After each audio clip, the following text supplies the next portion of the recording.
ซ้ำกินเบียร์นะครับเอามันเติมมันมีสาระทุกๆนะมึงกูใส่มานี่ล่ะก็ไอ้ใส่มาเนี่ย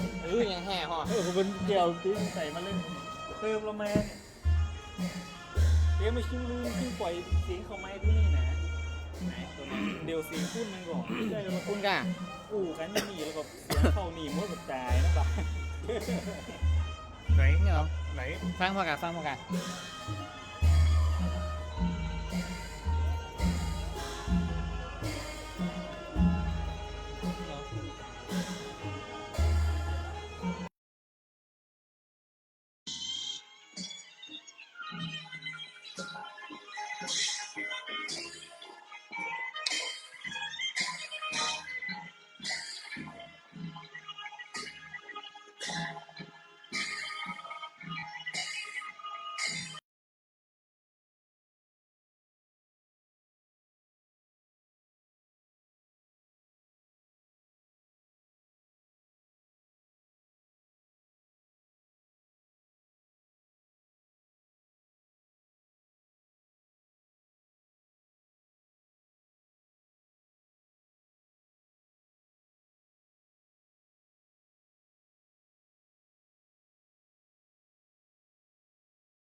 แล้วทางคณะกรรมการที่ได้เป็นฝ่ายแผนก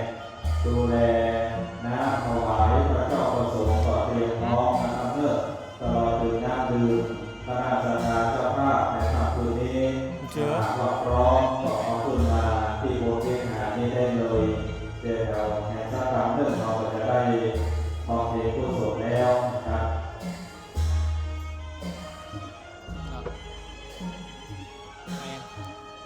เจริญพรขึ้นมาหน้า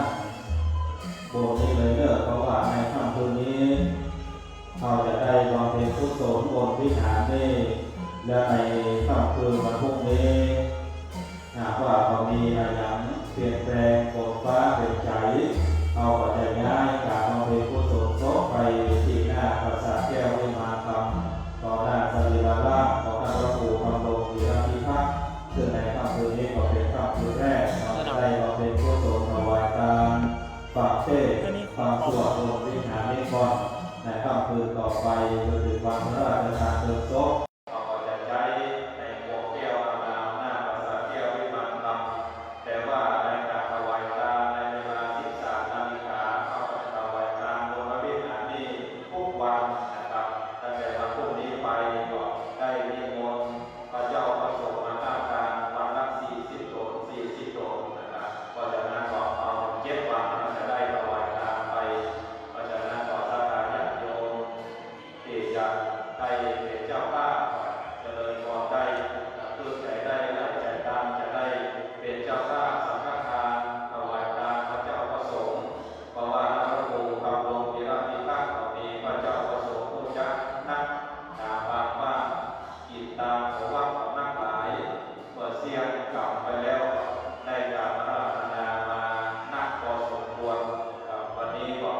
40 บ่ายเกือบ50 คนวัน วันฤาษี10ไปจนถึงวันที่21วันที่22นี่ก็จะเป็น100ถวายการเพราะฉะนั้นก็ได้ถวายการไปเพื่อสมบุญบารมีอาจารย์ครูทำโรงมีพระมีพระเนื่องจะได้ดวงกันเดินทางมาถึงแล้วก็เจริญพรเกิดฐานะกับหลวงพ่อในฐานนี้ได้เลย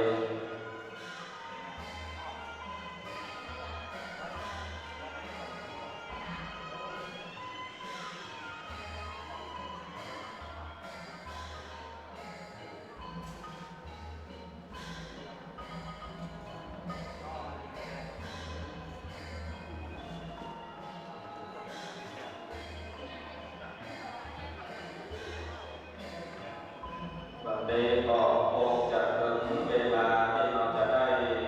ร่วมกันบำเพ็ญกุศลทักษิณานุปทานกิจเราขอไหว้สาหลวงพ่อพระครูพระโลกิจจารเจ้าคณะอำเภอแปลงนาองค์แสดงพระธรรมเทศนาได้ขึ้นเที่ยวธรรมะเพื่อที่จะได้เป็นองค์แสดงพระธรรมเทศนาก็ขอไหว้สาการนิมนต์ด้วยความเคารพครับ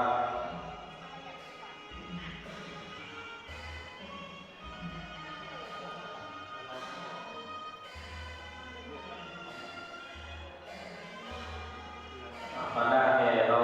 ประยอบยานเลิศสุดที่อาจจะได้ได้การได้ความทำเลิศ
วัตติเขาสัตตาย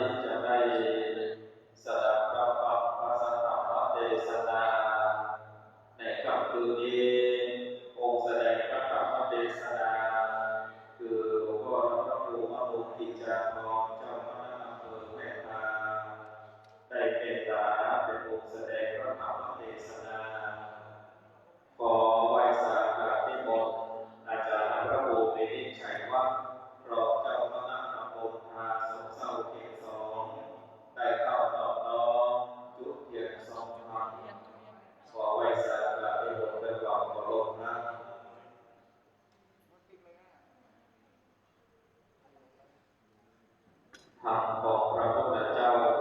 ดังที่ตรัสไว้นานังไพเราะในเบื้องต้นมัชเชกัลยาณังไพเราะในภาคกลางปริโยสรักกัลยาณังไพเราะในที่สุดเพราะฉะนั้นเราจะได้สดับรับฟังพระธรรมเทศนาเจริญศรัทธาญาติโยมได้ตั้งอกตั้งใจสำรวมจิตสำรวมใจฟังธรรมเด้อตมมาเจ้ากาติปฏิสัมปติกาตัญจติอธิวรังนายาจาสันติอาสระปัสสะชาติกาเอ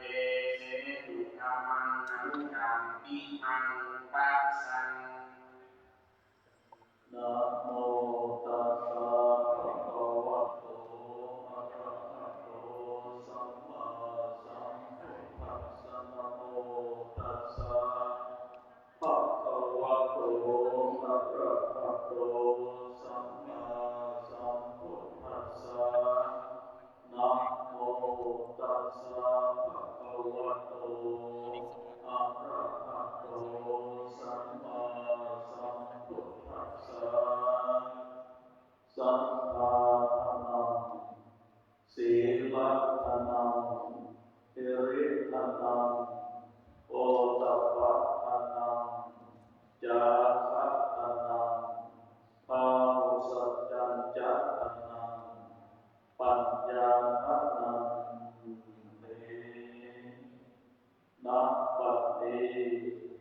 อัตตมาภาจะได้รับประทานแสดงธรรมีกถาในอริยสัจกถาพันนาศาสนสัจธรรมคำสั่งสอนขององค์สมเด็จพระชินวรสัมมาสัมพุทธเจ้าเพื่อฉลองเจตนาแห่งคณะนางเจ้าข้าทั้งคฤหัสถ์และบรรพชิตอนุสนธิการประพฤติการบำเพ็ญกุศลออกเป็นพระราชทานกุศลอุทิศถวายแด่พระภิกษุรูปหนึ่งซึ่งถึงกาลมรณะนานนับตั้งแต่ต้นถึงกาลเวลาอันประกอบบำเพ็ญกุศลคือเป็นไปในวาระโอกาสนี้และในวาระการได้รับโปรดพระราชทานปรองดีเกินพระราชทานกุศลจากพระบาทสมเด็จพระเจ้าอยู่หัวในรัชกาลปัจจุบันการประพฤติแห่งการบำเพ็ญกุศลทักษิณานุประทานกิจด้วยอุทิศอันเป็นกตัญญูกตเวทิตาธรรมเพื่อเกิดขึ้นค่ำคืนนี้เป็นวาระการบำเพ็ญกุศลการสดับตรับฟังพระธรรมเทศนาและสวดพระอภิธรรมถวายอุทิศแด่ท่านพระครูธรรมรงค์วีระพิทักษ์ทรงศักดิ์มหาวีโรสารการอดีตเลขานุการเจ้าคณะอำเภอแม่ทาอดีตเจ้าวาดวัดศรีมงคลเมืองเลิกแห่งนี้บัดนี้ได้รับเมตตาธรรมจากการคณะสงฆ์วัดทาดอนชัยซึ่งมีท่านพระครูวินิจชัยวัฒน์เจ้าอาวาสเป็นต้นเป็นประธานรองเจ้าคณะตำบลทาสมเศร้าเขต2พร้อมภิกษุสามเณรและคณะศรัทธาแห่งวัดทาดอนชัยทุกท่านทุกคนและคณะศรัทธาแห่งวัดศรีมงคลเมืองเลิกศรัทธาสาธุชนท่านผู้มีเกียรติประธานสงฆ์ได้รับเมตตาธรรมจากหลวงพ่อท่านพระครูพิสิทธิ์สุภการรองเจ้าคณะอำเภอแม่ทาวัดทาหนองยังไครเมตตาเป็นประธานและได้รับเกียรติจากท่านพงศักดิ์อุตสาหะพงศิลป์ท่านปลัดอำเภอแม่ทาได้ปฏิบัติหน้าที่แทนท่านนายอำเภอได้ให้เกียรติ มาเป็นประธานฝ่ายฆราวาสพร้อมศรัทธาสาธุชนญาติโยมทั้งหลาย ทุกท่านนั่งสดับตับฟังตามอัธยาศัยเอามือลงก็ได้ศรัทธาญาติโยมทั้งหลายคืนนี้เป็นโอกาสเวลาการบำเพ็ญกุศลตั้งบำเพ็ญกุศลเป็นคืนแรกวันที่17 มีนาคมพุทธศักราช 2569 การคณะสงฆ์วัดศรีมงคลซึ่งมีท่านพระครูปลัดพงศกรพงศ์เศรษฐพงศ์พรหมวิโรเจ้าอาวาสนำศรัทธาญาติโยมได้ตั้งบำเพ็ญกุศลจึงได้นิมนต์อาตมาภาพในฐานะเจ้าคณะผู้ปกครองมาเป็นองค์แสดงธรรมในคืนแรกศรัทธาญาติโยมทั้งหลายดังที่เราทราบกันท่านพระครูธรรมรงค์วีระพิทักษ์นั้นเป็นพระภิกษุเป็นติหักคือเกิดขึ้นแก่การคณะสงฆ์มาว่าทั้งพระสงฆ์ในอำเภอจังหวัดแม้ต่างจังหวัดแม้ต่างประเทศแม้กระทั่งศรัทธาญาติโยมเราทั้งหลายก็มีความฮักความเอ็นดูความเสียดายจากกันไปของท่านพระครูตั้งแต่ต้นและเราก็ได้สูญเสียพระเป็นกำลังสำคัญของการพระศาสนาดังที่ทราบมาตลอดระยะเวลาการมานั้นแม้ท่านพระครูจะเป็นบุตรคนเดียวของคุณพ่อเทิดศักดิ์คุณแม่ภูนศรีสารกาดก็ตามแต่ท่านพระครูก็ตั้งมั่นอยู่ในคุณงามความดีการพระศาสนาจนกระทั่งนั้นได้ประพฤติปฏิบัติมีคุณธรรม2 ประการก็คืออลังสังวิทาตุงและอลังกาตุงอลังกาตุงนั่นหมายความว่าท่านพระครูธรรมรงค์วีระพิทักษ์เป็นพระภิกษุถึงแม้ว่าจะมีวัยวุฒิที่อายุน้อยแต่การพระศาสนายกย่องพระภิกษุว่าแม้การจะมีอายุพรรษาน้อยท่านมีอายุเพียง40 ปี20 พรรษาการนับถือความเคารพนอบนอบทางธรรมทางศาสนานั้นบอกว่าแม้จะมีอายุน้อยแต่ท่านพระครูธรรมรงค์วีระพิทักษ์ตั้งมั่นอายุบวชเกิน10 พรรษาก็เรียกว่าเป็นพระมหาเถระ20 พรรษานั้นเป็นพระมหาเถระอายุน้อยแต่คุณงามความดีปรากฏให้เห็นเพราะเป็นพระที่ประพฤติดีปฏิบัติดีปฏิบัติชอบความเป็นพระที่ปฏิบัติดีประพฤติชอบอยู่ในตำนองครองธรรมของการประพฤติปฏิบัติการทำหน้าที่ของความเป็นพระนั้นจึงสามารถได้กล่าวได้ว่าพระครูธรรมรงค์จึงเป็นที่ฮักของเฮาแม้นการที่ผ่านไปนับเนื่องตั้งแต่ท่านถึงแก่มรณภาพลงก็ได้รับโปรดพระราชทานน้ำสงฆ์มาส่งศพสรีระสังขารของท่านจากพระบาทสมเด็จพระเจ้าอยู่หัวพระองค์ท่านนับว่าเป็นเกียรติประวัติอันยิ่งแก่วาระสุดท้ายของท่านพระครูและเป็นเกียรติแก่วงตระกูลสารกาดเป็นเกียรติประวัติแก่วัดเป็นเกียรติประวัติแก่ศรัทธาแห่งวัดศรีมงคลเมื่อบำเพ็ญกุศลตลอดระยะเวลาทราบจากการคณะสงฆ์ทุกฝ่ายทิศทั้ง4ทิศทั้ง8ปากันลังไหลมาในวันส่งน้ำเอาลับตานึกภาพดูแล้วลังไหลกันมาเป็นจำนวนมากศรัทธาสาธุชนที่เกิดความเคารพนอบนอบยังตนตัวของท่านก็พากันมาแสดงออกถึงความอาลัยของท่านทั้งกลางวันและกลางคืน กลางคืนก็มาแสดงเป็นเจ้าภาพกันเทศน์และสวดพระอภิธรรมยิ่งเป็นวันปิดศพมาจำนวนมากความเสียสละศรัทธาผู้ประถมภ์แห่งวัดศรีมงคลความสามัคคีความพร้อมกายวาจาใจมีความสมัครสมานทำให้เกิดขึ้นจัดเป็นลักษณะเช่นนี้ตั้งแต่นั้นมาเอาก็บำเพ็ญทุกเดือนมาบ่ได้ขาดเมื่อกำหนดการบำเพ็ญกุศลการออกเมรุพระราชทานเพลิงศพคำว่าการบำเพ็ญกุศลนั่นก็คือวันนี้ท่านทั้งหลายเอายึดปฏิบัติบูชาจะปูชนียานัง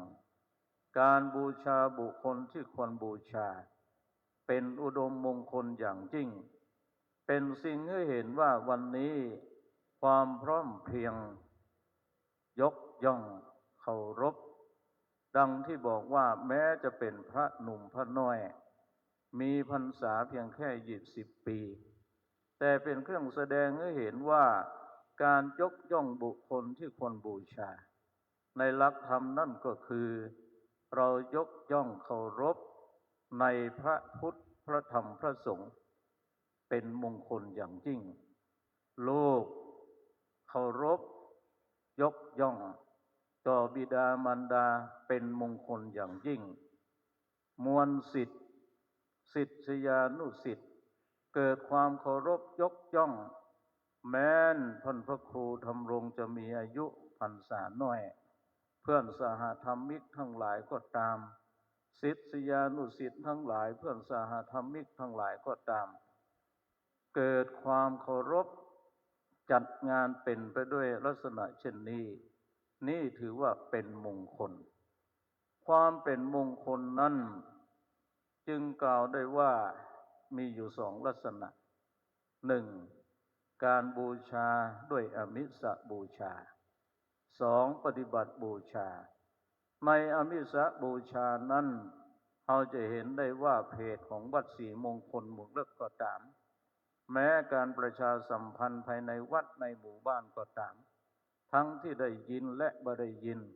จะเห็นได้ว่าการบูชาตั้งแต่ดอกไม้ธูปเทียนเป็นต้น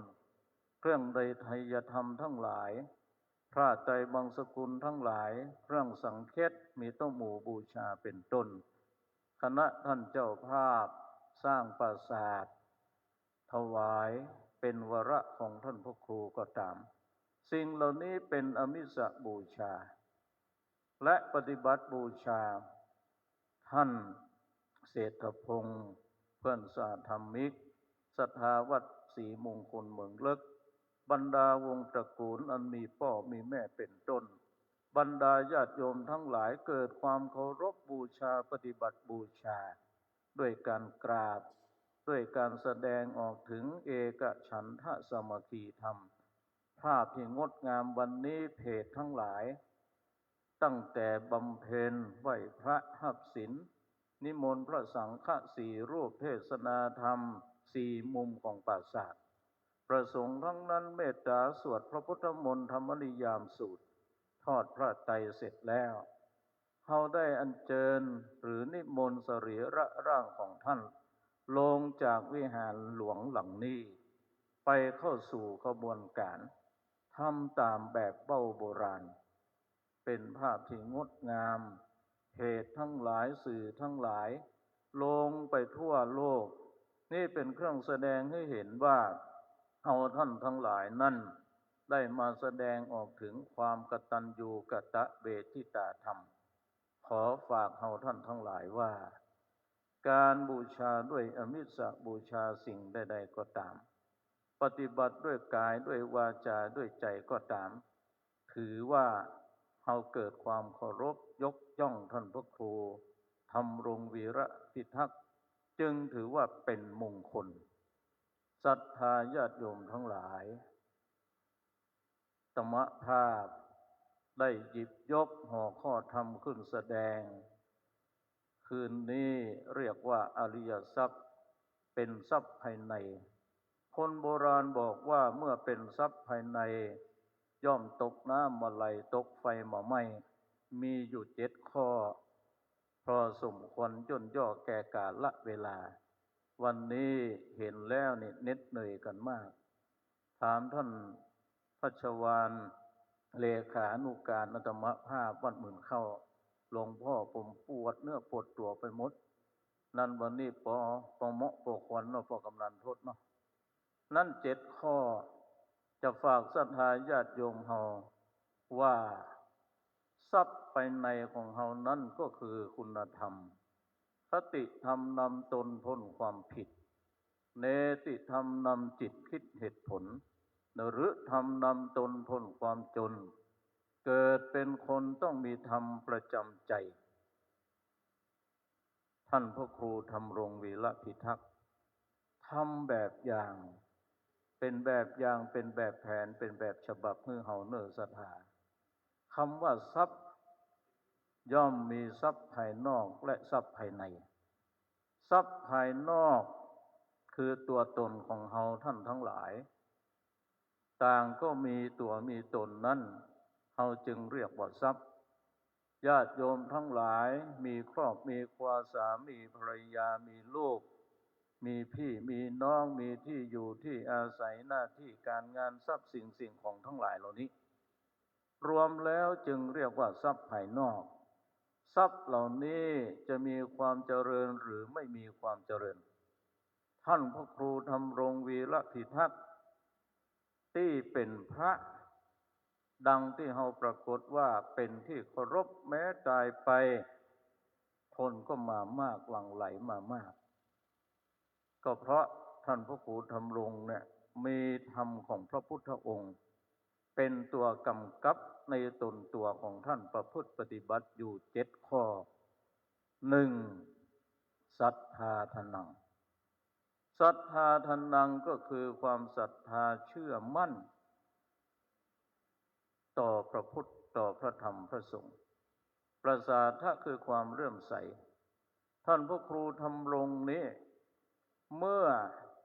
เข้ามาสู่วัดเป็นสามเณรและกระทั่งเป็นพระภิกษุถามว่าเช่นพระเจ้าพระสงฆ์ญาติโยมเฮาท่านทั้งหลายที่นั่งอยู่บนเนี้ยนั่งข้างล่างท่านพระครูธรรมรงค์วีระพิทักษ์เป็นแบบอย่างเพราะเกิดในตระกูลสามัญชนเหมือนกับเฮาท่านทั้งหลายแต่เมื่อพอเข้ามาสู่ร่มเงาการพระศาสนาทำให้ท่านพระครูธรรมรงค์วีระพิทักษ์เหมือนกับพระเจ้าพระสงฆ์นั่งตรงนี้อยู่ในวงของอริยเจ้าคำว่าในวงอริยเจ้านั่นก็คืออยู่ในวงตระกูลของพระสัมมาสัมพุทธเจ้าเพราะพระพุทธเจ้านั้นเป็นสากยวงศ์เป็นเชื้อหน่อเนื้อของพระมหากษัตริย์พ่อเทิดศักดิ์แม่พูนศรีจงภูมิใจว่าพระลูกชายนั้นถึงแม้จะมีอายุอยู่เพียงแค่นี้แต่ครั้นเข้ามาบวชแล้วเนี่ยท่านเจริญมั่นเป็นหน่อเนื้อเชื้อของพระมหากษัตริย์อยู่ในบารมีร่มเงาขององค์สมเด็จพระสัมมาสัมพุทธเจ้าจึงเป็นเครื่องแสดงให้เห็นว่ายกตัวตนของท่านเมื่อท่านพระครูได้เจริญรอยตามแล้วเนี่ยท่านก็ได้พิจารณาว่าความศรัทธาเราจะอุทิศถวายชีวิตเพื่อการพระศาสนาเมื่ออุทิศการพระศาสนาศรัทธาเป็นตัวตั้ง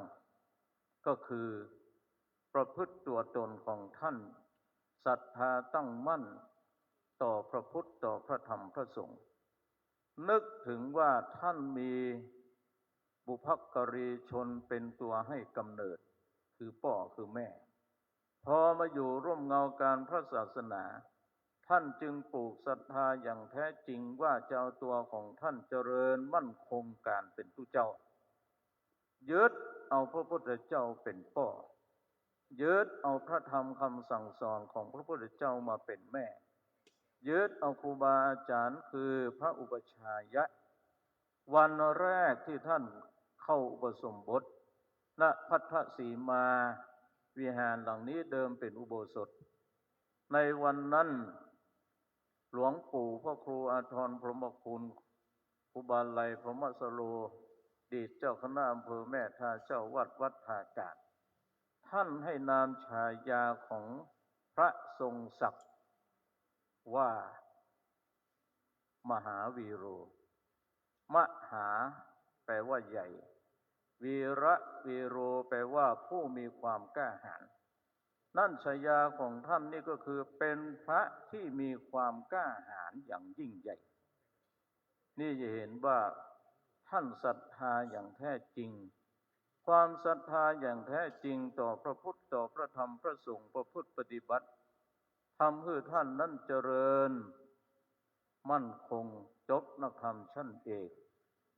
จบในระดับศาสนศาสตร์บัณฑิตจากมหาวิทยาลัยมหามกุฏราชวิทยาลัยวิทยาลัยเขตล้านนาวัดเจดีย์หลวงในระดับปริญญาตรีทำหน้าที่หลายสิ่งหลายอย่างเป็นกำลังสำคัญและจนกระทั่งเป็นฐานานุกรมของเจ้าคณะอำเภอสมัยนั้นก็คือพระครูโสภิตรัตนโชติตั้งแต่เป็นพระปลัด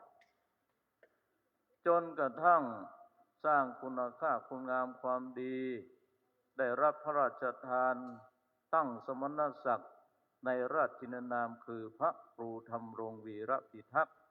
เจ้าอาวาสวัดราชชันโท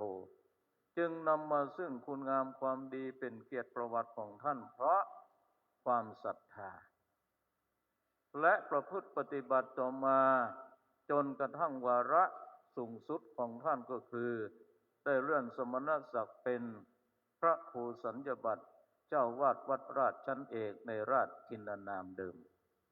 คำว่าธรรมรงวีระพิทักษ์ธรรมรงก็แปลว่าการทำรงไว้วีระก็คือการรักษาคุณค่าพิทักษ์ก็คือการพิทักษ์รักษาเป็นพระครูดำรงที่มีความมั่นคงอย่างแกล้วกล้าอย่างกล้าหาญนั่นหมายความว่าศรัทธาญาติโยมของท่านทั้งหลายเมื่อมีความศรัทธาตลอดชีวิตของท่านดำเนินหน้าที่การเป็นรองเมื่อธรรมภาพเป็นรองเจ้าคณะอำเภอเนี่ยได้14 ปีมองเห็นว่าพระหนุ่มเนนน้อยที่มีวิชาความรู้ความสามารถแตกฉานทั้งพิธีกรรมอักขระทั้งหลายทั้งปวงนี่คือพระครูธรรมรงวีระพิทักษ์ธรรมภาพตั้งให้ท่านเป็นเลขาคู่ของอาตมาเนี่ย14 ปีจนกระทั่งปี2564ธรรมภาพขึ้นมาเป็นเจ้าคณะอำเภอก็มองเห็นความสำคัญก็ยกตัวท่านเป็นเลขาจนกระทั่งวาระสุดท้ายของท่านมาท่านทั้งหลายเห็นได้ว่าตลอดระยะเวลาในเมื่อศรัทธาท่านนั่งเนี่ยฝากศรัทธาญาติโยมการประคับประคองหน้าที่การงานทรัพย์สินสิ่งของก็ตามความเป็นตัวของเขาก็ตามจะมีความเจริญพระครูธรรมรงมีความศรัทธาอย่างมั่นคงศรัทธาก็คือความเชื่อศรัทธาก็คือการปลูกความฮักความเจริญของท่านพระครูธรรมรงเนี่ยท่านปลูกความฮักความศรัทธา3 ประการ 1. ปลูกความฮักความศรัทธาต่อกันคือทางตา 2. คือทางหู 3. คือทางปากตลอดระยะเวลาท่านประคับประคองการครองตนการครองคนการครองงานฐานสำคัญที่สุดการคณะสงฆ์อำเภอแม่ทาอาตมาเขียนค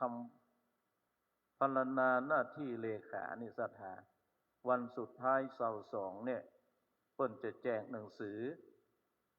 อนุสรณ์ธรรมภาพเขียนหน้าที่ของเลขาไว้อย่างสมบูรณ์แบบครบทักษะกระบวนการในตัวของท่านพระครูธรรมรงค์น่ะทำหน้าที่ญาติโยมก็ไปหาอ่านดู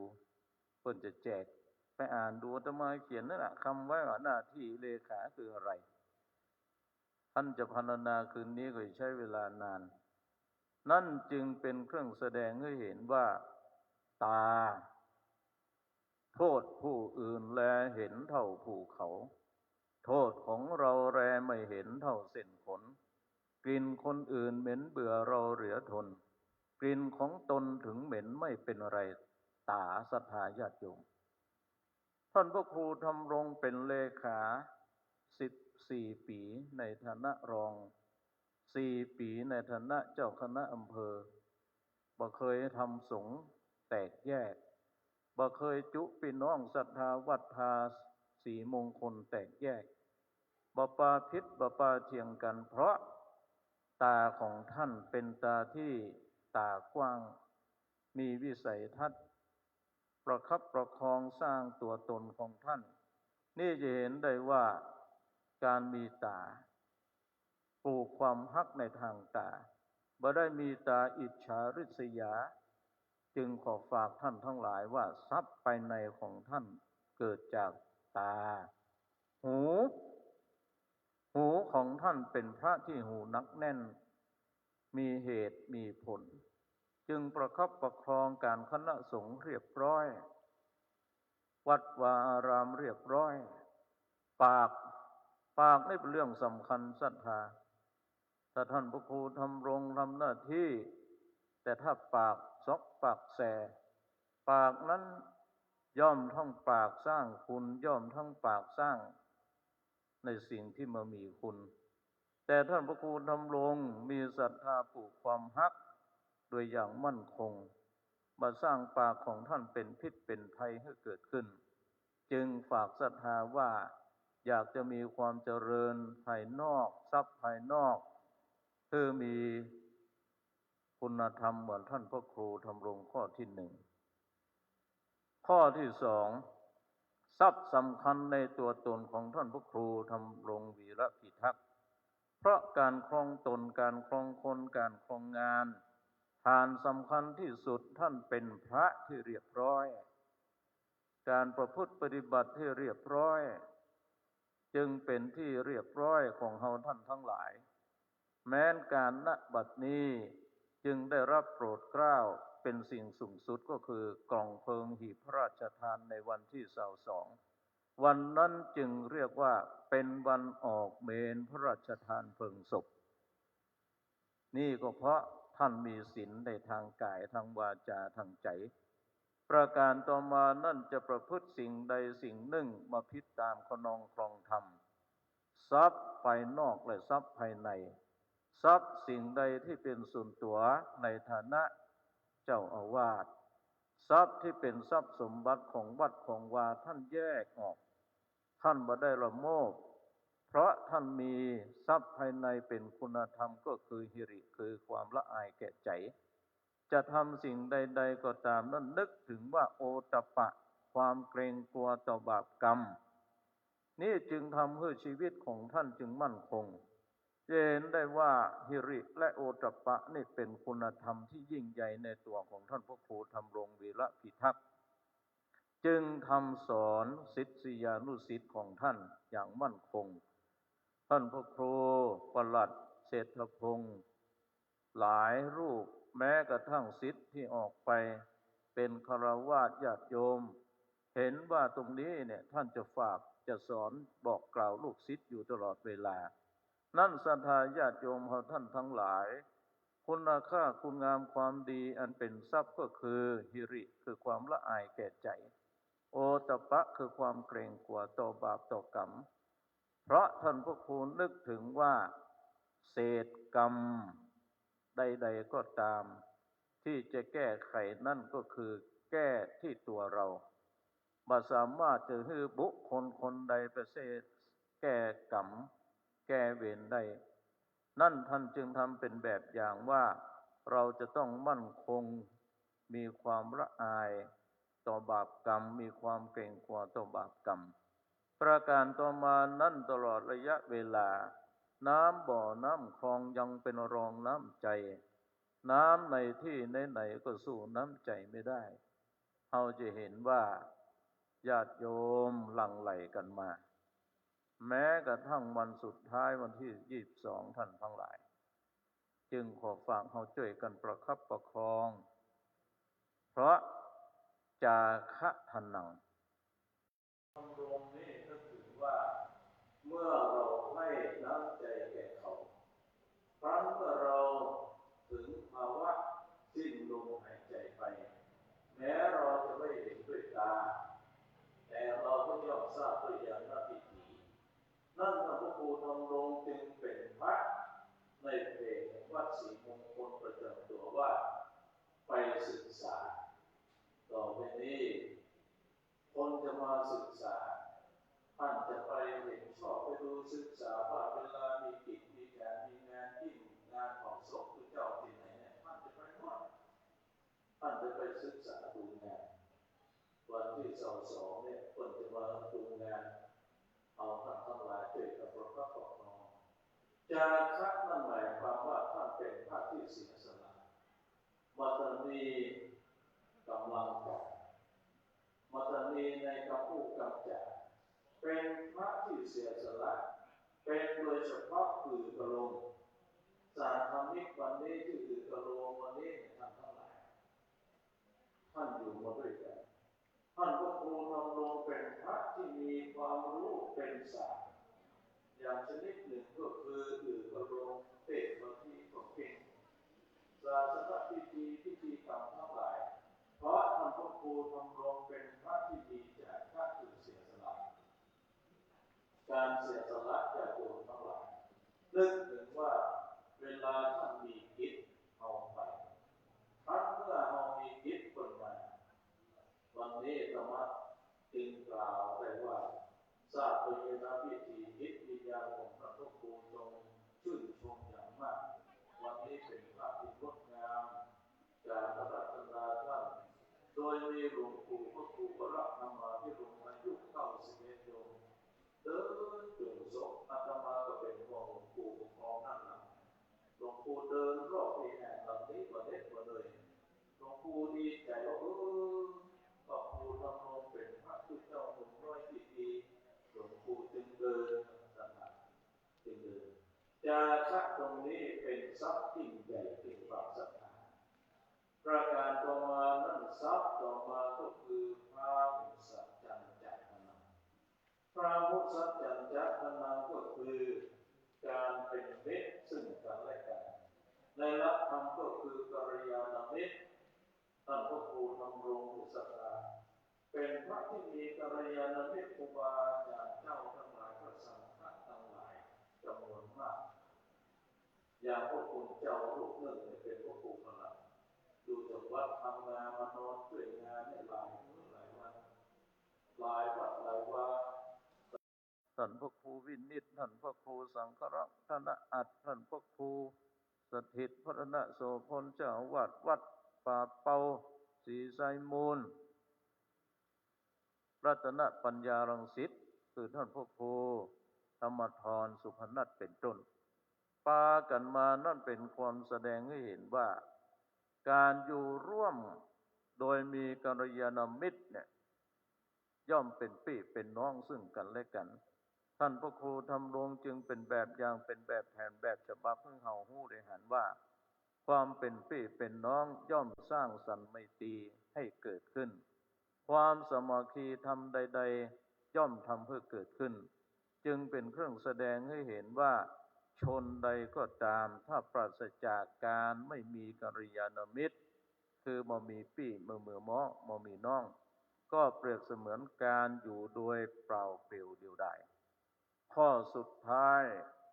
ท่านพระครูธรรมรงค์วีระพิทักษ์เมื่อมีทรัพย์ทั้ง6ประการแล้วข้อสุดท้ายก็คือท่านเป็นบุคคลที่มีอลังการตรงเป็นบุคคลที่มีความสามารถทำความสามารถทำในที่นี้ก็คือจึงเป็นพระที่ใจดีจึงเป็นพระที่ใจเย็นจึงเป็นพระที่ใจสงบและทำให้ตัวของท่านเป็นพระที่เรียกว่าอลังสังวิทาตุงเป็นพระที่มีความสามารถจัดอย่างศรัทธาจัดการบริหารตนด้วยธรรมจัดบริหารคนด้วยทานจัดบริหารหน้าที่ด้วยสติและปัญญา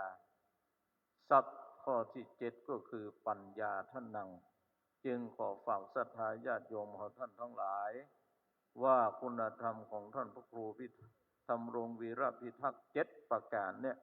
เป็นคุณธรรมคุณงามความดีที่ท่านประพฤติปฏิบัติมา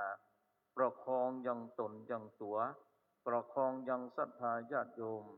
ประคองยังศิษยานุศิษย์ประคองยังวัดยังวาแห่งนี้ประคองการคณะสงฆ์อำเภอแม่ทาจังหวัดลำพูนเพื่อมีความเจริญรุ่งเรืองเพราะท่านใจคุณธรรม7ประการเป็นตัวกำกับจึงขอฝากศรัทธาญาติโยมเฮาเด้อวันนี้เป็นคืนแรกและวันแรกไปจนถึงวันงานออกเมนพระราชทานเพลิงศพช่วยกันคนละไม้คนละมือไผ่ตันตังใดก็ช่วยกันประคับประคองถวายกตัญญูกตเวทิตาในวาระสุดท้ายของท่านอิมินากตะปุญเยนะด้วยอำนาจบุญด้วยอำนาจกุศลพอสรุปได้ใจความว่าธรรม7ประการนี้เป็นธรรมที่ตกน้ำมาไหลตกไฟมาไหม้นำไปเป็นข้อประพฤติปฏิบัติศรัทธาทนังคือปากันมีความศรัทธาต่อกันอย่างมั่นคงทางตาทางหูและทางปากอย่าได้มีความชังกันเลยในทางหูทางปากและทางตาปากันประพฤติปฏิบัติอย่างน้อยคือมีศีลในทางกายทางวาจาทางใจจะประพฤติสิ่งใดก็ตามเมื่อมีความละอายมีความเกรงกลัวต่อกรรมและเพื่อเป็นคนที่มีความเสียสละกายวาจาใจและเพื่อเป็นคนที่มีกัลยาณมิตรมากๆและทำประการใดก็ตามชีวิตจะสมบูรณ์แบบใดเพราะรู้จักการอบรมตัวตนเพื่อเป็นบุคคลที่มีธรรมประจำใจและเสียสละเพื่ออภัยแก่ชนทั้งหลายประคับประคองยังตนตัวเพื่อมีความสุขความเจริญดังที่ท่านพระครูได้ทำเป็นแบบอย่างให้แก่เฮาโดยอำนาจโดยบุญกุศลที่ท่านพระครูธรรมรงค์วีระพิทักษ์ได้กระทำมาตั้งแต่ต้นนั่นแลจึงจัดว่าเป็นบุญต้นทุนจัดเป็นกุศลต้นทุนค่ำคืนนี้เมตตาธรรมของหลวงพ่อรองเจ้าคณะอำเภอแม่ทาท่านพระครูพิสิทธิ์สุภการเป็นต้นเป็นประธานท่านพระครูวินิจชัยวัฒน์เจ้าวาดวัดทาดลชัยรองเจ้าคณะตำบลทาสุกเศร้าเขต2นำสาธุชนคณะศรัทธาวัดทาดลชัยและท่านพระครูประหลัดเศรษฐพงษ์เจ้าวาดวัดศรีมงคลนำศรัทธาแห่งวัดศรีมงคลเป็นต้นเป็นประธานและโยมพ่อโยมแม่ของท่านพระครูและได้รับเกียรติจากท่านพงษ์ศักดิ์อุตสาหพงษ์ศิลป์ท่านปลัดอาวุโสอำเภอแม่ทาเป็นต้นเป็นประธานขอคุณงามความดีเป็นส่วนทักษิณากตัญญูกตเวทิตาธรรมไปเป็นบุญสมทบทุนไปเป็นกุศลสมทบทุนหนุนส่งจิตวิญญาณของท่านพระครูธรรมรงค์วีระพิทักษ์จงได้เสวยเป็นวิปากผลตามในยคติของท่านและขอทุกท่านทั้งการคฤหัสถ์และบรรพชิตดังกล่าวจงเจริญมั่นคงด้วยอายุวันนะสุขภละปฏิภาณธนสารสมบัติทุกท่านทุกคนรับประทานแสดงในอริยสัพกถาเห็นว่าพอสมควรแก่กาลเวลาเอวังก็มีด้วยประการฉนี้สาธุสาธุสาธุเฮาท่านทั้งหลายได้สดับรับฟังพระธรรมเทศนาอริยสัพกถาซึ่งเป็นสิ่งที่เฮาท่านทั้งหลายจะได้นำไปประพฤติใจในชีวิตประจำวันจะได้มีทรัพย์มีสินในลำดับต่อไปพระสงฆ์จตุรวรรค4รูปจะได้สวดพระอภิธรรมขอเจริญพรท่านพงศักดิ์อุตสาหพงศิลป์ปลัดอาวุโสอำเภอแม่ทาได้เข้านอบน้อมจุดธูปเทียนบูชาพระอภิธรรม ศรัทธาเฮาตั้นตั้งหลายได้ประนมมือเน้อ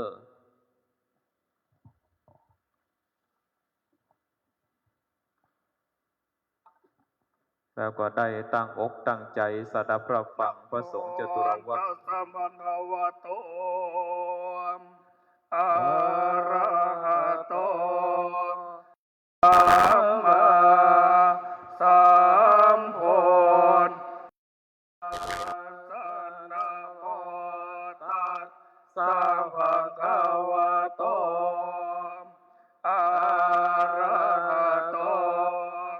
สัมมาสัมพุทธัสสะนะโมตัสสะภะคะวะโตอะระหะโตสัมมาสัมพุทธัสสะกุศลธรรมังอกุศลธรรมังพยากตาธรรมังกัตเมธรรมังกุศลายาสมิงสัมมาเยอาเมวิวัสลันติตังอุปานังโหติโสมานาสัสสะหะตังญาณสัมปโยตารุปารมานังวาสัทธารามนังวาคันธารามนังวานัสสารามนังวาโหทาธารามนังวาธรรมารามนังวายังวาปนาราภตาสมิงสัมมาเยปัสโสโหติอเวเคโปโหติเยวาปนาตาสมิงสัมมาเยอัญเยปิอาติปติจะสัมโภปานาโนปิโนธัมมาอิเมธัมมากุศลปัญจขันธารูปาขันโธเวทนาขันโธสัญญาขันโธสังขาราขันโธวิญญาณขันโธตากะกะตะโมรูปาขันโธยังกิจเจโรปังอติตานาคตปัจจุบันนังอาชาตังวาภอิทาวาโอลาลิกังวาสุโคมังวาหินังวาปานิตังวายังโทเลวาสันติเกวาตาเทกาชังอภิสัญโยหิตวังอภิสังขิปิตวังอายังโวจะเตโรปักขันโทสังฆโหสังฆโหสังฆหิเตนะสังฆหิตังสังฆหิเตนะสังฆหิตังสังฆหิเตนะสังฆหิตังสังฆหิเตนะสังฆหิตังสัมปโยโควิปโยโคสัมปโยเตนะวิปโยตังวิปโยเตนะสัมปโยตังสังฆหิตั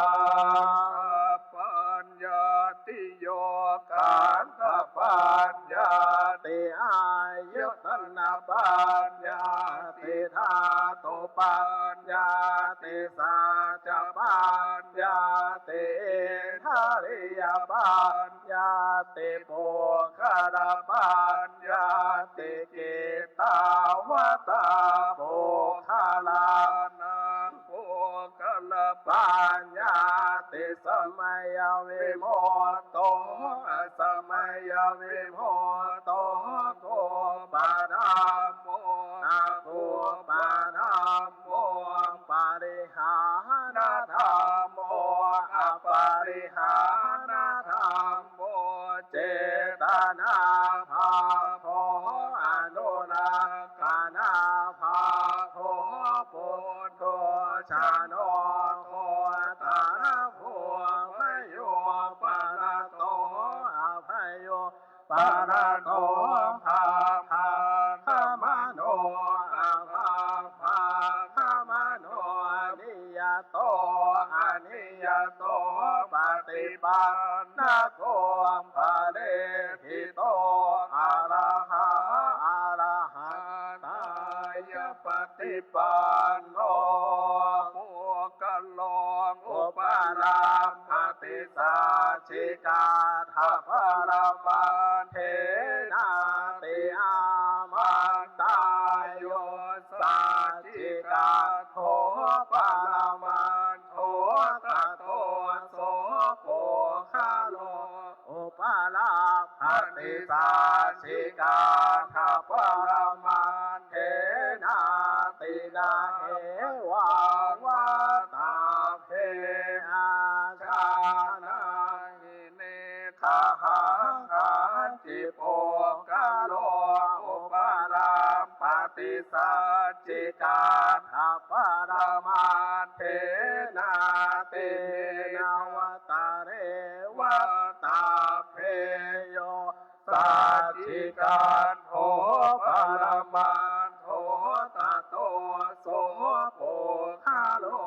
อุปาราสัจฉิกาทัพพะระมันเทนาติเมชาเยเจจิกุสลันธรรมาสาเพเตกุสลโมราเยวาปนากุสลโมราสาเพเตธรรมากุสลาเยเจจิกุสลันธรรมาสาเพเตกุสลโมเนนะเอกโมราเยวาปนากุสลโมเนนะเอกโมราสาเพเตธรรมากุสลังเหตุปัจจโยอารานะปัจจโยอธิปติปัจจโยอนันตระปัจจโยสมานันตระปัจจโยสหชาตปัจจโยวันนาปัจจโยกามปัจจโยวิภากปัจจโยอาหารปัจจโยอินทรียปัจจโยชนะปัจจโยมัคคปัจจโยสัมปยุตตปัจจโย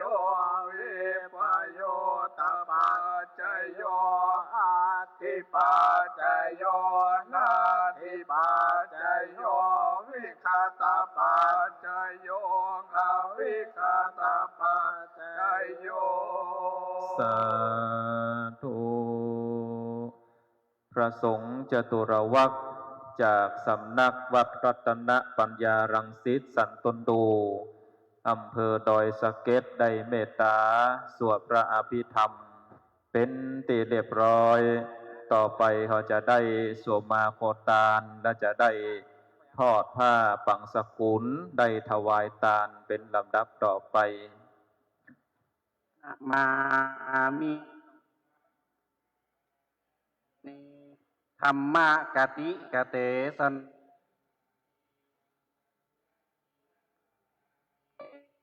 ปะอุ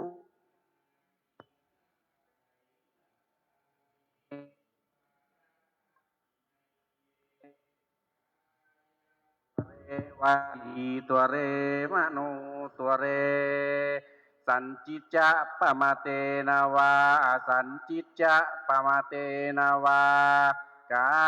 ยกรรมเมนาวาวาจีกรรมเมนาวามโนกรรมเมนาวาอาคิตะโตสังอนาคตะโตสังปัจจุปนะโตสังสัพพังโตสังขมันตุโน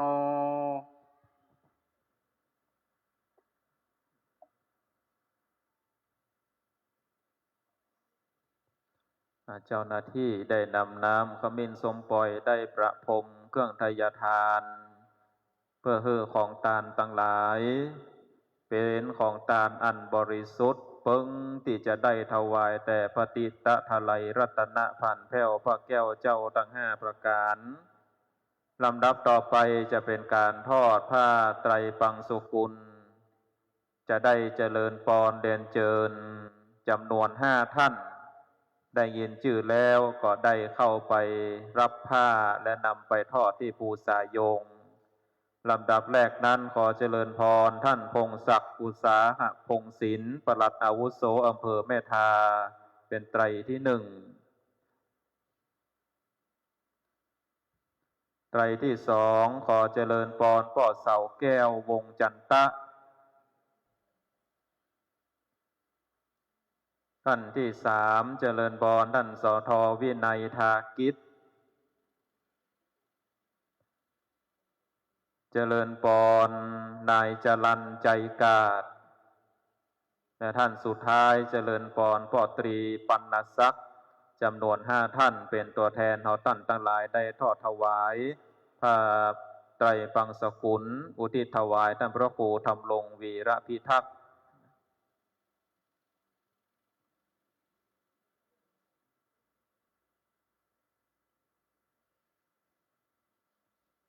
เราขอไว้สาหลวงพ่อพระครูมนูนกิจจาธรพร้อมดังพระสงฆ์จตุรวรรค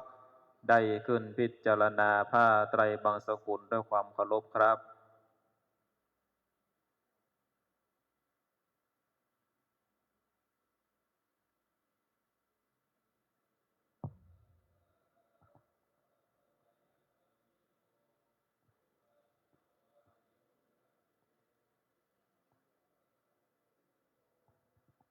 สาธุ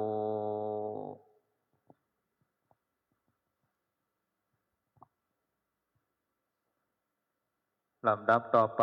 เราจะได้เข้านอบน้อมประเคนถวายจตุปัจจัยเครื่องไทยทาน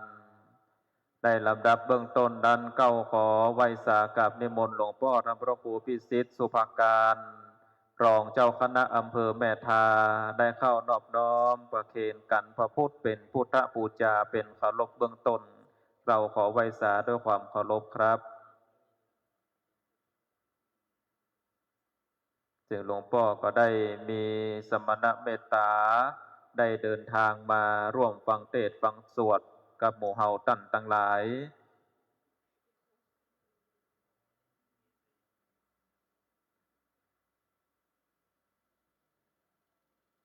หลังจากที่หลวงพ่อท่านพระครูพิสิทธิ์สุภาการได้เข้านอบน้อมถวายการประพุทธแล้วก็จะได้เป็นการถวายการเทศน์ในองค์แสดงพระธรรมเทศนาคือหลวงพ่อท่านพระครูมนูนกิจจาธรนะครับในการแรกนั้นขอไหว้สานิมนต์อาจารย์พระครูวินิจฉัยวัดได้เข้านอบน้อมประเคนจตุปัจจัยการเทศน์สำรับที่1นะครับสำรับที่2ขอเจริญพรแม่คำเพ็ญอินทนากุลนะครับ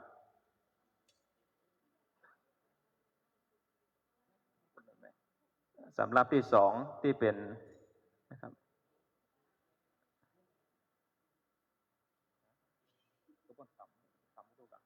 แม่วันเพ็ญเนาะ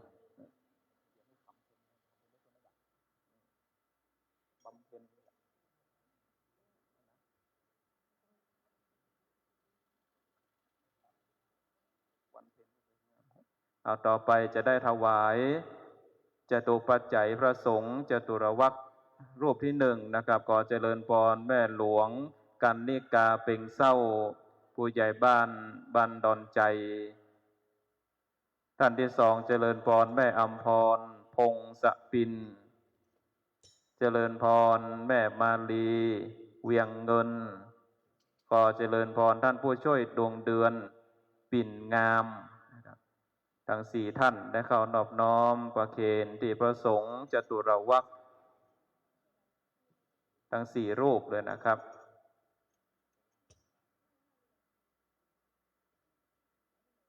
แล้วก็เจริญพรแม่ขันทองปันเศร้า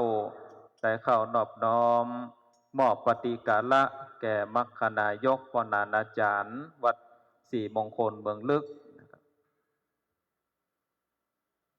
ลำดับต่อไปเฮาท่านตั้งหลายได้ตั้งอกตั้งใจขับปอนกันเตศขับปอนองค์สวดพร้อมกัน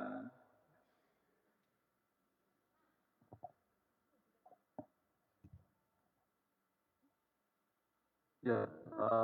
วาริวังหาปุราภริปุเรนติสาครังเอวะเมวะอิโตทินังเปตนังอุปกัปปติอิจิตังปฏิตังตุมหังคิปะเมวะสมิจจตุสัพเพปุเรนตุสังกปาจันโทปนะระโสยถามณิโชติระโสยถา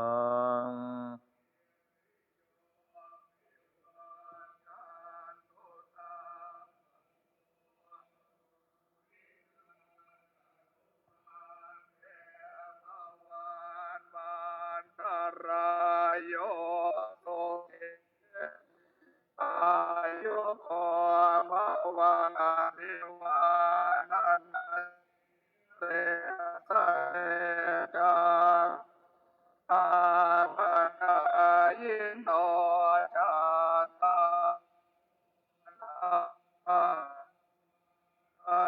ติอายุวันโนสุขังภาลังจินนาเตนะ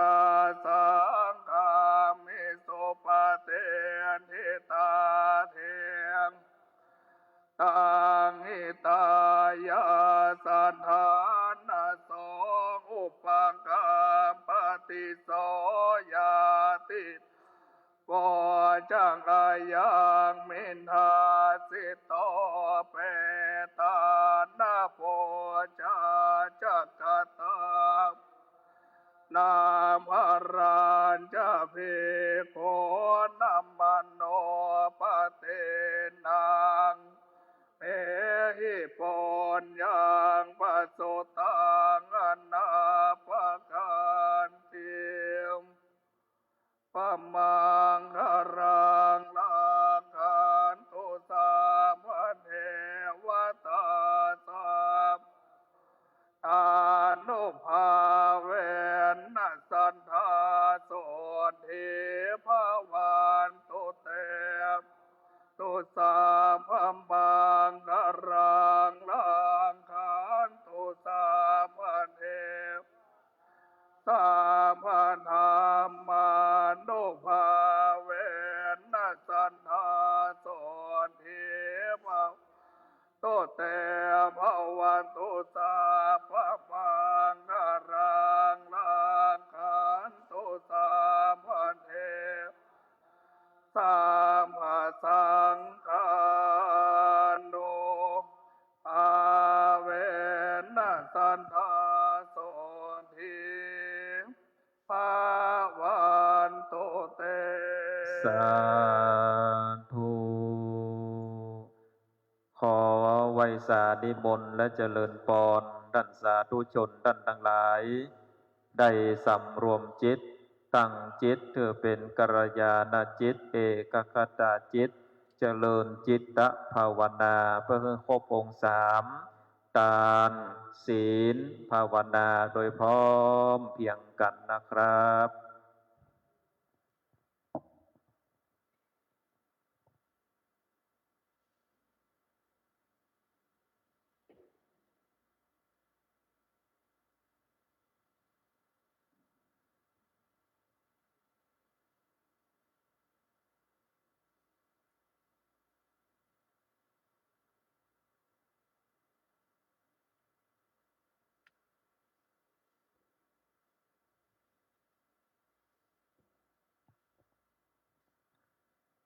พอสมควรแก่กาลเวลาได้ตั้งใจกล่าวคำแผ่เมตตาหยาดน้ำแบบพื้นบ้านล้านนาโดยพร้อมเพียงกันเด้อเอตังทานากัมมังเนปานาปัจจายโยโหนตุโนเนจังเอตังศิลามังเนปานาปัจจายโยโหนตุโนเนจังเอตังภาวนามังเนปานาปัจจายโยโหนตุโนเนจังยังกินเจโคสันลังมังกตาพังสะเปหิกาตังปุญญังโนอานุโมทันโตนันโตพลโตเยเตวะอาสามิงทาเนอาเทกาตาเทกากาสันทาโอนตุสะเปสัตตาเกอาตานังปะเลทาลันโตมาตาเปตาโนโสเกปนโตตุขาปาโมจจันโตสัพเพยาตากาสุขิตาปนโตข้าปะโมจจันโตสัพเพอัญญาตากาสุขิตาปนโตข้าปะโมจจันโตสัพเพเป็นสัจจะสัมเพยัคฆาสัพเพเปตาจาเกตาปนโตโตข้าปะโมจจันโตสัพเพนักขันตาสุเกตาโตโตข้าปะโมจจันโตสัพเพเทวาสุเกตาปนโตข้าปะโมจจันโตสัพเพอาจาเลโยปัจจายาสุขิปนโตโตข้าปะโมจจันโตสัพพะสัมปันโยสัพเพชันโตโววันตาเมปุณทังสัพพะเมวะโตสังเมพันเตวันตาเมธัมมังสัพพะเมวะโตสังฆามันเมพันเตวันตาเมสังฆังสัพพะเมวะโตสังฆามันเมพันเตวันตาเมกาโลปัจจายาจาลิเยสัพพะเมโตสังฆามาทะเมพันเตวันตาเมกัมมัฏฐานังสัพพะเมโตสังฆามาทะเมพันเตวันตาเมอาลาเมปัตตาสิมังสัพพะวะโตสังฆามาทะเมพันเตวันตาเมเจติยังสัมปัฏฐานเนโสปะเตเตตาสะเนลาทานโตโยมหาโพธิสักกาลังโพนทาโลปังสัทธานากะโลเกเตวะโลเกมะโลเกจัมโพเตเปลังกาเตเปสาเลลันทาโตโยสัทธาโตโยอะระหันตถาโตโยเจติยังกันทาเตงจาโตราเสเตสะหะเสธรรมะคันเทสัพเพสังตาเจติยัญจาอะหังวันตาเมสัพพะโสต่อไปเขาได้วันตาน้อยขอขมาหลวงพ่อพระครูมนูนกิจจาธรประธานสงฆ์ผู้มีอายุพรรษาสูงในสังฆมณฑลนะครับ วันตาเมพันเตสัพพัง ปะราทังคัมมาทะเมพันเตมัญญากาตังมินาอันโนโมเตตาปังสามินากาตังปุญญังอังกาตปังสานตุสาธุอนุโมทามิจารุธรรมาวันติอายุวันโนสุขังปะลังสาธุต่อไปเขาได้วันตาน้อยต่อสรีระร่างของท่านพระครูทำลงวีระพิทักษ์อันนอนเนื้อในปราสาทแก้ววิมานคำได้วันตาน้อยพร้อมกันเน้อวันตาเมพันเตสัพพังอาปารันทังมาทะเมพันเตมยากาตังปุญญังสามินาโนโมเตตัมปังสามินาตังปุญญังไมขังตาตปังสานโตสานโตอนุโมทามิเสร็จสิ้นบรมวลในการบำเพ็ญกุศลอุทิศถวายท่านพระครูทำลงวีระพิทักษ์เป็นค่ำคืนแรกในวันนี้ในนามของท่านอาจารย์พระครูปลัดเศรษฐพงศ์บรมวิโลเจ้าอาวาสวัดศรีมงคลเมืองลึกคณะศรัทธาวัดศรีมงคลเมืองลึกทุกคนทุกท่านทุกหลังคาเรือนก็ขอกราบไหว้สาขอบคุณในหลวงพ่อท่านพระครูมนูนกิจจาธรองค์แสดงพระธรรมเทศนาแล้วก็หลวงพ่อท่านพระครูพิสิทธิสุภการรองเจ้าคณะอำเภอแม่ทาตลอดถึงได้ขอบคุณในเมตตาธรรมของท่านอาจารย์พระครูวินิจฉัยวัดรองเจ้าคณะตำบลทาซบเซาเขต2คณะศรัทธาวัดทาดอนใจที่ได้มาเป็นเจ้าภาพเก่าเจ้าศรัทธาแล้วก็ขอขอบคุณท่านพงศักดิ์อุตสาหพงศิลป์ปลัดอาวุโสอำเภอแม่ทาที่ได้ร่วมเดินทางมาเป็นประธานฝ่ายคฤหัสถ์ในวันนี้ก็ขอขอบคุณอนุโมทนากับท่านปลัดอำเภอแม่ทาตลอดถึงขอบคุณอนุโมทนากับคณะศรัทธาวัดทาดอนใจทุกท่านทุกคนเนอะที่ได้มาร่วมเป็นเจ้าภาพอุทิศถวายอาจารย์พระครูทำลงวีระพิทักษ์ในค่ำคืนนี้เป็นค่ำคืนแรกวันพรุ่งนี้หากว่าคณะศรัทธาบัติธุระบัติกิจต่างใดก็เจริญพรได้มาร่วมกินร่วมทานร่วมกินร่วมทานถวายทานในวันพรุ่งนี้วันที่18เดือนมีนาคมเราได้กราบอังคาจราธนาพระเจ้าประสงค์จำนวน40รูป40ตนได้มาเมตตารับทายทานเพราะฉะนั้นศรัทธาญาติโยมที่มาในค่ำคืนนี้วันพรุ่งนี้หากว่ามีเวลาว่างก็มากินมาทานร่วมกับคณะศรัทธาวัดศรีมงคลทางเมืองลึกเนอะในเวลา 13 นาฬิกาบ่ายโมงเราจะได้เริ่มทำพิธีไหว้พระสมาทานเบญจศีลประสงค์เท่านั้นจะได้สวดมาติกาจะได้โอกาสเป็นตาลถวายตาลในวันต้น2คือในวันพรุ่งนี้ในวันที่18หรือว่าศรัทธาญาติโยมในค่ำคืนนี้จะร่วมเป็นเจ้าภาพผ้าไตรบังสกุลก็สามารถได้หอมกินหอมตาลได้เลยเนอะศรัทธาญาติโยมก็ตามจิตเจตนาเนาะตามจิตเจตนาหอมตามจิตเจตนาตามกำลังศรัทธาญาติโยมอาจจะได้ให้หอมแล้วก็จะมีผ้าไตร1ไตรพร้อมกับหลวงเงินหลวงคำ1ท่อน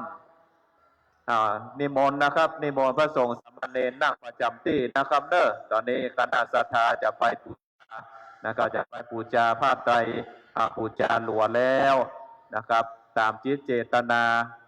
นิมนต์ช่วยกันหลายๆนะครับเนอะตอนนี้ก็มีคณะศรัทธามีจิตเจตนาจะได้บูชาผ้าไตรบังสกุลหลวงเงินหลวงคำก็ตั้งจิตอธิษฐานแล้วก็นำเอาผ้าไตรนั้นได้มาทอดถวายหน้าพระเจ้าพระสงฆ์องค์สามเณรแล้วก็นั่งประจำเก้าอี้เลยนะครับ นั่งประจำเก้าอี้นั่งประนมมือไหว้ฟังพระเจ้าประสงค์ได้พิจารณาผ้าปังสุกุลและจะได้ปันปอนเอาก็ได้พนมมือไหว้อนุโมทนานะครับเนอะเพราะฉะนั้นก็ศรัทธาญาติโยมที่มีเจตนาอาจจะได้เป็นเจ้าภาพผ้าปังสกุลก็ตามจิตเจตนาตามหิมาหาได้10 บาทก็ได้20 บาทก็ตาม100 บาทก็งามพัน บาทก็ได้ตามจิตเจตนาเอาหับผ้าแล้วเอามาทอดถวายที่หน้าพระเจ้าประสงค์เลยเนอะได้มาทอดถวายหน้าพระเจ้าประสงค์เลยพระเจ้าประสงค์จะได้พิจารณาผ้าไตรปังสกุลศรัทธาก่อนนั่งหับปอนเนอะได้นั่งหับปอนแล้วมีของที่ระลึกคือภาพพระบรมฉายาลักษณ์ของพระบาทสมเด็จพระเจ้าอยู่หัวแจกคือกับศรัทธาญาติโยมที่ได้มาหอมกินหอมตาล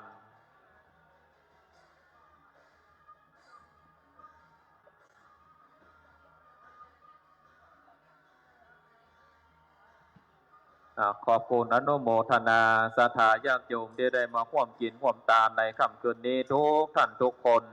เดินทางพลิกบ้านก็คือเดินทางด้วยความสวัสดิภาพไปมาอยู่รอดปลอดภัยมีสุขเหมือนกันทุกคนนะครับ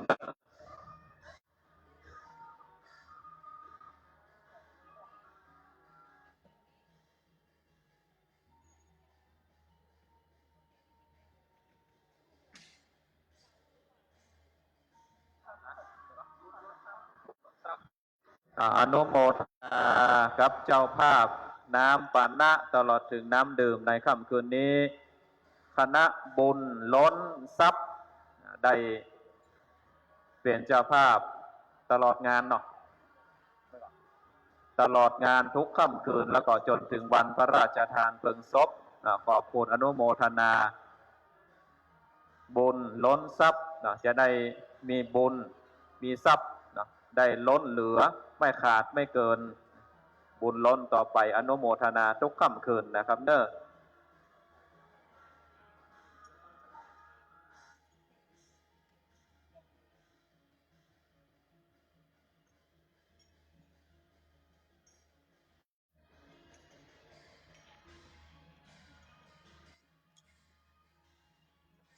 ถ้าอยากกินข้าวกินอย่างพวกนี้ เ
Thank you.